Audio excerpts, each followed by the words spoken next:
परम आदरणीय राज जी, परम आदरणीय विजय जी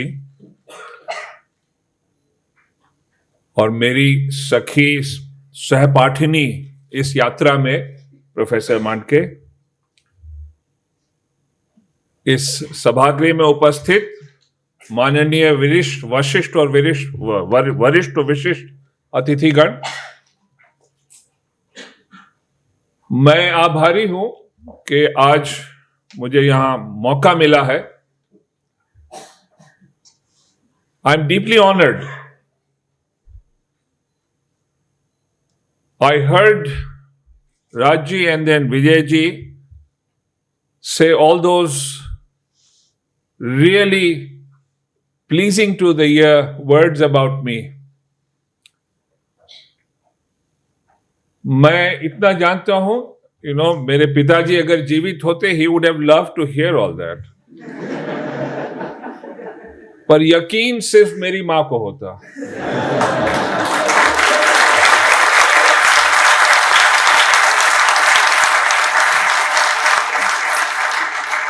माएं ऐसी ही होती हैं, लेकिन मदर इन लॉज ऐसी नहीं होती हैं. और अगर मुझे पता होता कि विजय जी ये सब कहने वाले हैं, तो I would have brought my mother in law along. But thank you very much and I am deeply honoured. It's a matter of enormous satisfaction just to witness any institution grow from scratch and flower and flourish. But it's an even greater measure of joy and pride. I have witnessed this institution literally from scratch. I have played hardly any role in this except that whenever I have been summoned, and that's the only word I use for someone whom I deeply admire, when Rajji summons you, you have to attend.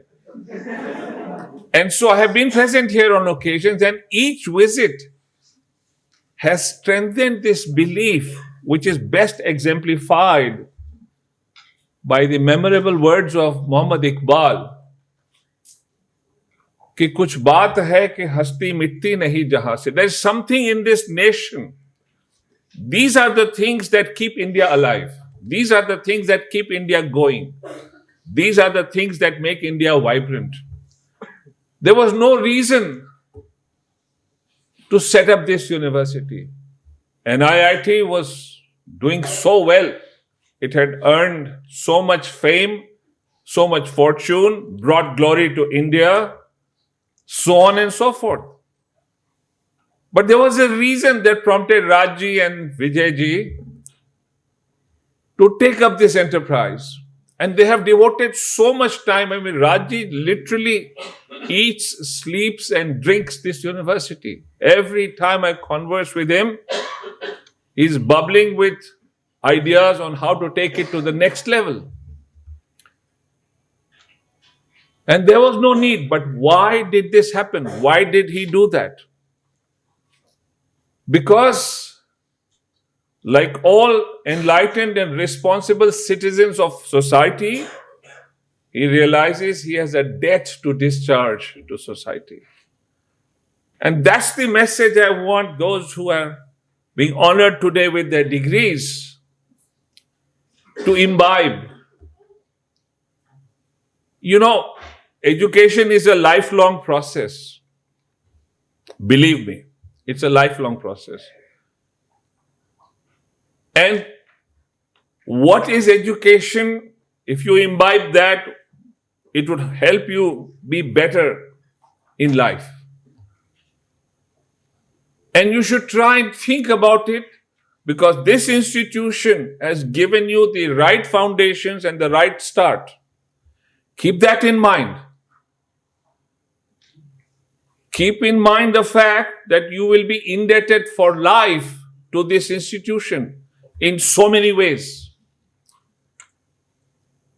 And I suppose when you are about to enter the portals of the real world outside this campus, it might be a good idea to try and recognize some markers, some pathways some inspirational role models to see how best you could chart your way in life. And I'm largely addressing you. The rest here are far better at these things than I have been, and you don't really need to pay attention to that. It's just the youngsters here. Just remember this, that the true meaning of education is to be able to understand the self. This is something that you need to think about. You have to delve within. Each one of us is born with a drumbeat. I call it the drumbeat of the soul. अंतरात्मा की ध्वनि है, मैं इसको अंतर्ध्वनि कहता हूं. And the sole purpose of education is for you to try and recognize this drumbeat. And once you recognize the drumbeat, then you must march in the real world in harmony with that drumbeat, in step with that drumbeat. And when you do that, do not worry about how the other person marches. Usse tulna mat kijiye apni. He will march to his drumbeat and he may not be in step with you. It's important that you have the courage of your conviction to be in step with your drumbeat. And I'm a mathematician, and nothing in mathematics is explained better than through examples. So let me give you some examples. You know, Mahatma Gandhi discovered the drumbeat of his soul at a very young age, very, very young age. I think he was 7 or 8 years of age. And there is much learning in this, which I'm about to narrate. He discovered the drumbeat of his soul through an external stimulus. He went to witness the play Satyavadi Raja Harishchandra. And Gandhi was absolutely captivated by the character of Harishchandra. He records in his own words that he came back and that very night he takes a pledge that for the rest of his life he will adhere to the truth. That was the drumbeat of his soul. And that came at such an early age. He was lucky. That's why he became Gandhiji. If you look at Gandhi's life from that point onwards, it's a constant endeavor, a constant struggle to be faithful to that drumbeat that you need to adhere to the truth. His whole life is nothing but recognizing the truth and being sincere. Every single action is determined by that. And how did that happen? He saw the play, it moved him. There was an external stimulus that stirred his inner feelings and he delved within and recognized himself. Atmagyan कहते हैं इसको. A kind of revelation. Gandhiji was Gandhiji. He was fortunate. Many of us tend to wait for that moment. The important thing is to be constantly endeavoring to find it. All these things that have happened to you, your collective experiences in this institution and otherwise, should only be directed at that. And then you will realize that when I call this education, I haven't said that this is connected to any degree or formal recognition. It isn't. This is a degree that your soul will award to you.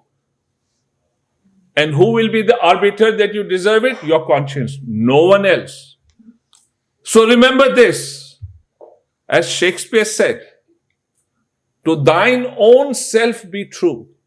This above all else, to thine own self be true. And it shall follow, as the day follows the night, that you will never be false to any man. That is what your conscience will tell you. Remember that. Don't worry too much. It's great to be given a degree. It's great to be honored by the external world. But unless your conscience accepts it, it's not worthwhile. It is your conscience that is the sole arbiter of what you deserve.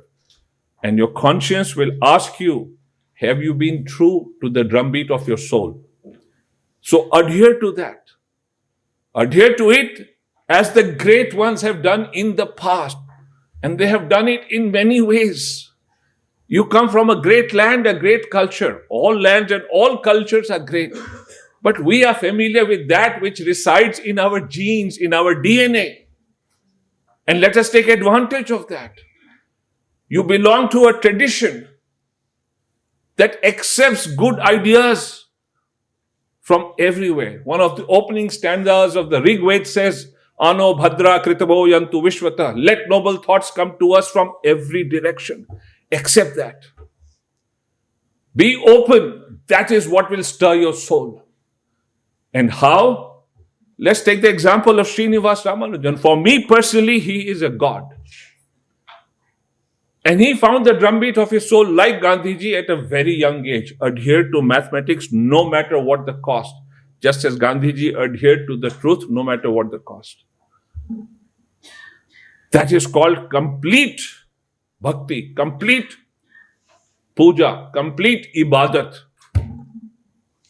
Do you think Ramanujan had no difficulties? There were times when he couldn't get food to eat.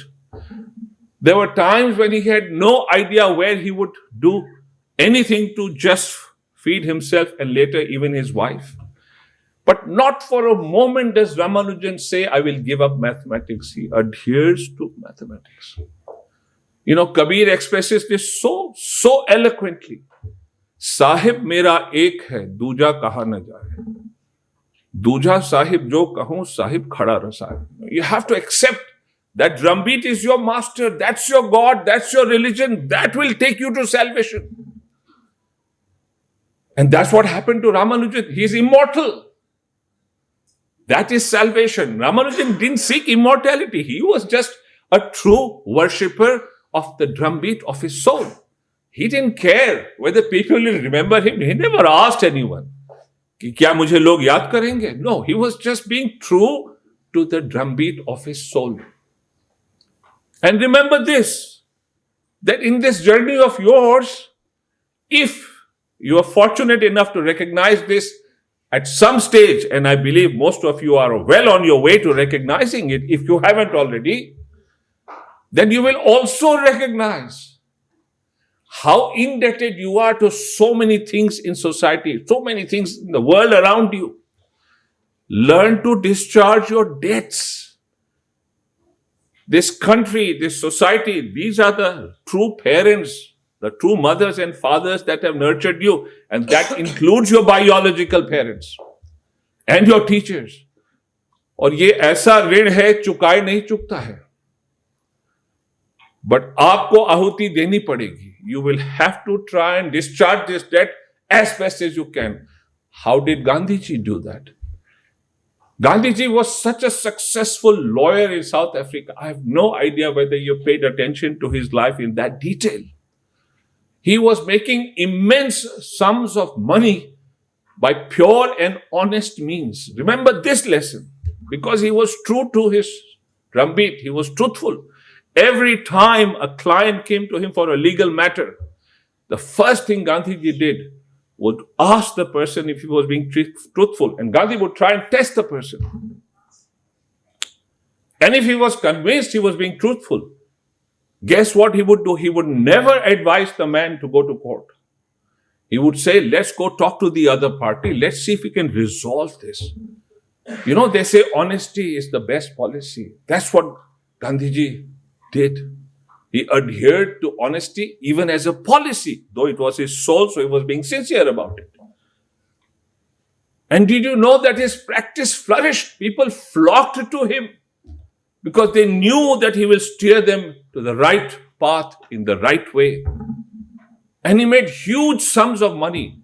Not once did he think that he will use it for personal gain. He was forever helping segments of society, forever helping people who had to struggle, forever taking up causes, and eventually he takes a pledge and he gives up all his wealth.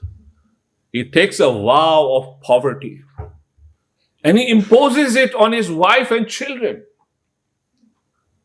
It requires enormous courage, but that is true worship of your religion. What was his religion? Adherence to truth. Ramanujan does that in the same way. All the great ones do that. Remember this, all the great ones do that. What does Ramanujan do? His whole life Before he goes to England, it's a matter of struggle. As I said, even to feed himself a square meal used to be occasionally a struggle.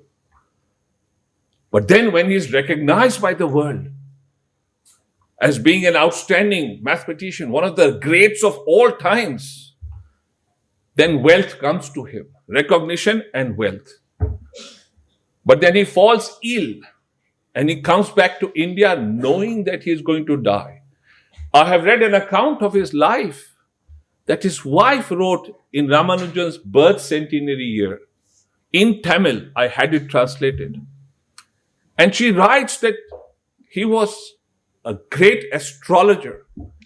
I'm not saying you should or should not practice astrology. I'm just narrating a story to show you the greatness of Ramanujan. And he told his mother and wife that a little more than a year from that date he will die. And he predicted the date of his death. He said, it is in my chart. So here is a man who knows and accepts that he's going to die. He's seriously ill. And at that time, he's world famous, and the British government sanctions a handsome salary for him. Now, Ramanujan's entire family is dependent on him. His father, mother, brother, wife. All are dependent on Srinivas Ramanujan's income. And what does this Ramanujan do? He writes to the British government that this money may be used for talented and needy students. That is how you try and discharge your debt to society. This great son of Mother India did that.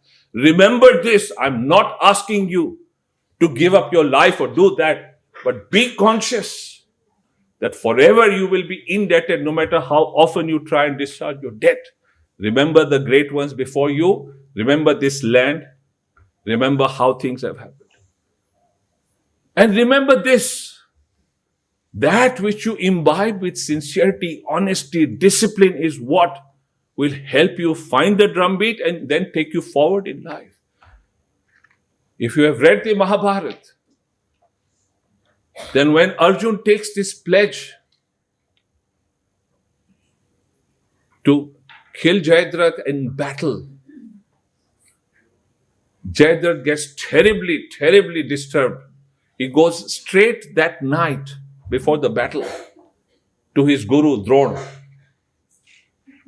And he says, tell me honestly, you have taught Arjun and me both. Who will prevail tomorrow? And Drona says, I have been fair and honest in the way I taught you and I taught Arjun.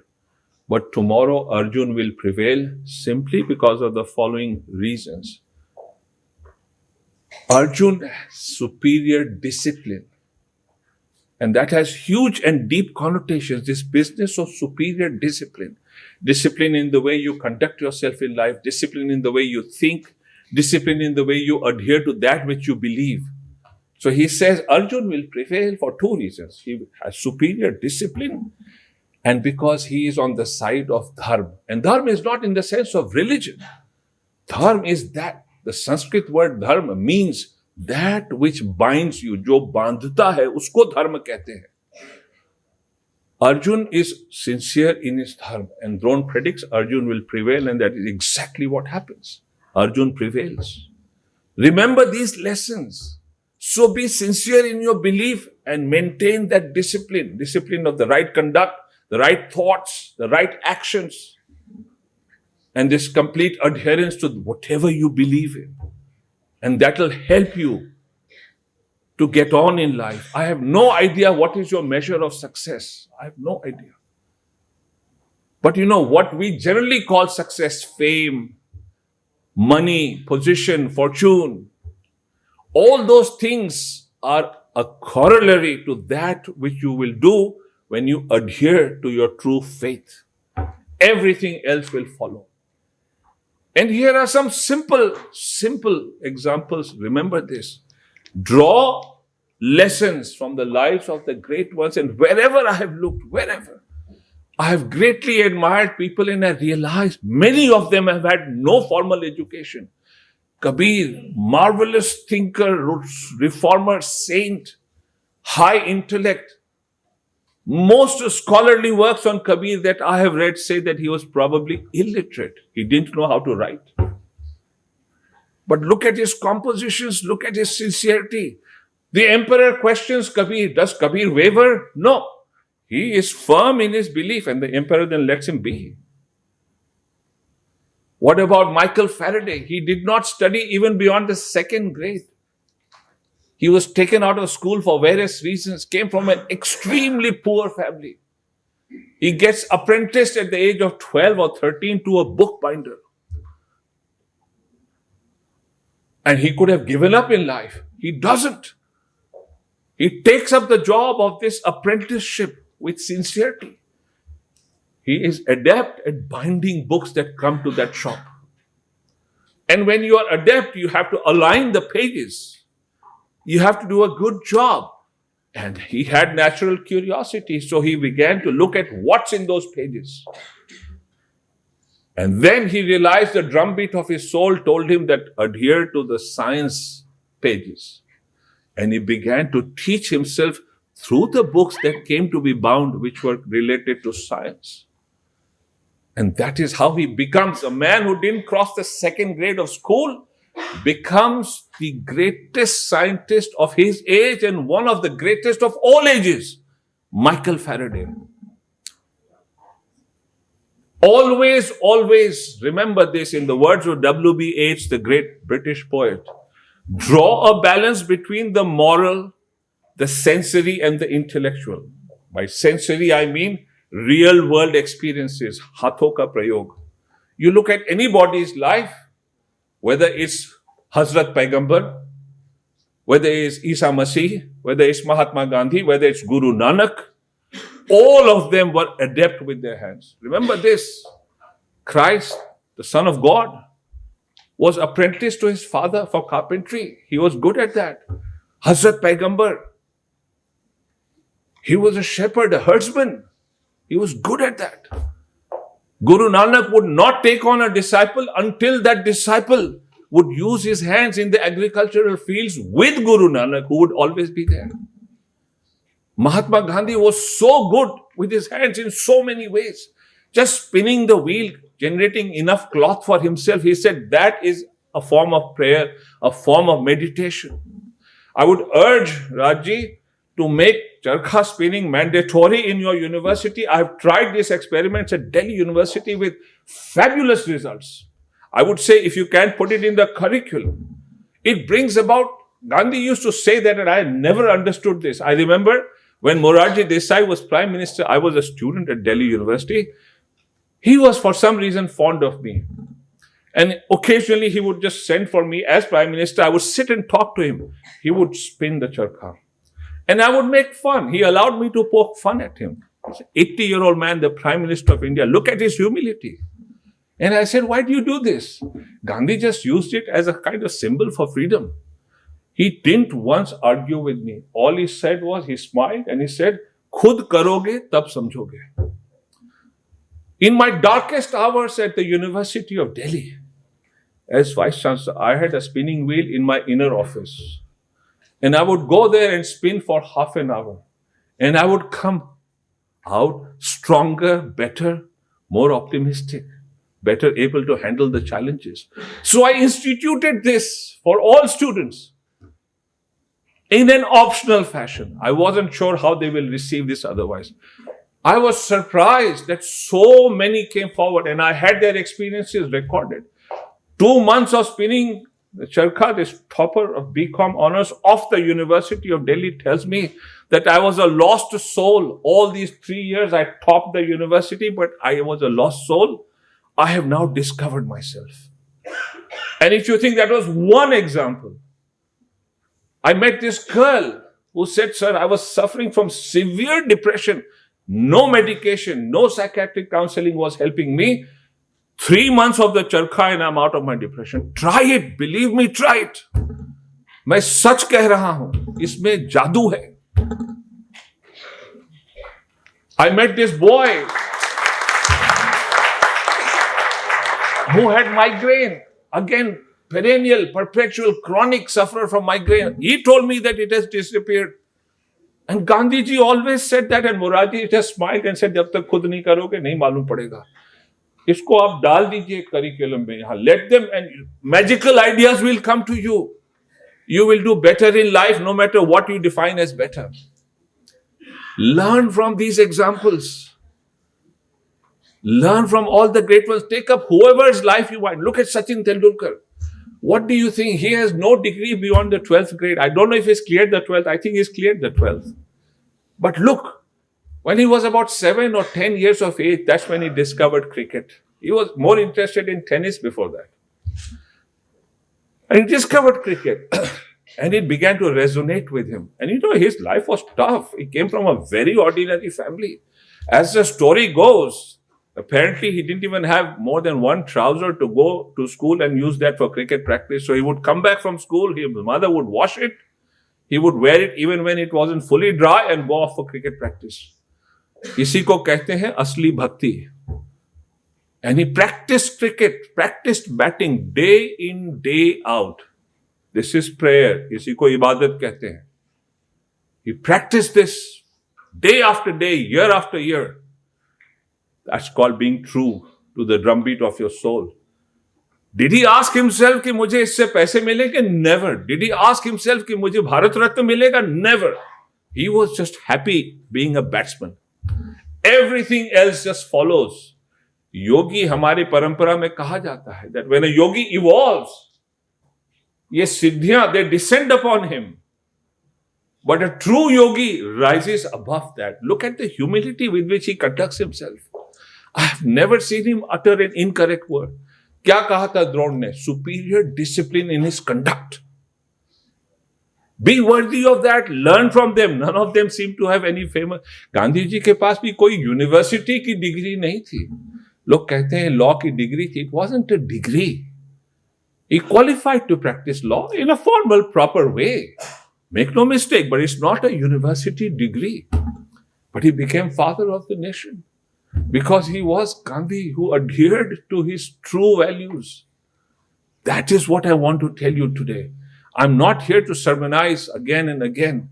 I'm just passing on these things as pearls of wisdom, genuine wisdom that have been given to me and others by the great ones. I am not great, but I'm at least able to pass them on to you because I know these things are great.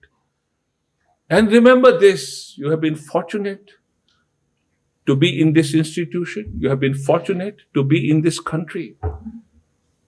Take pride in that.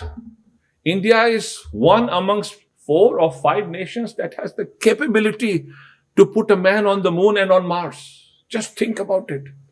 In these hundreds of nations that are there on this planet, India is just one of those 4 or 5 that can do that. Kahan se kahan hum aaye hain? When I was a child, there was such scarcity. All our grain was imported from the US.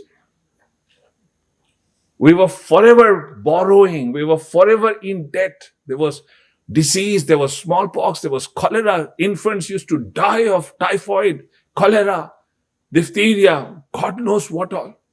There was hardly any milk production. India now exports milk. It is one of the largest producers of milk in the world. Be thankful that you are in such a country that, as Iqbal says, कि कुछ बात है कि हस्ती मिटती नहीं जहां से, हम आगे ही बढ़ते जाएंगे. तुम कुछ करो ना करो, whether you make an effort, the country will march. अनादिकाल से आ रही है. इसको मैं महायज्ञ कहता हूं भारत की यात्रा को, और अनंत काल तक रहेगी. पर तुम न चूक जाना, उस ऋण को इस यात्रा में, इस महायज्ञ में आहुति देना. जैसे भगत सिंह ने दिया, जैसे रामानुजन ने दिया, जैसे गांधी ने दिया. तुम भी अपना रास्ता ढूंढो और उसको मानो कि ऋण चुकाना है, आहुति का रास्ता है, भला ही भला होगा. बस यही कहना चाहता था. बहुत बहुत धन्यवाद. जय हिंद.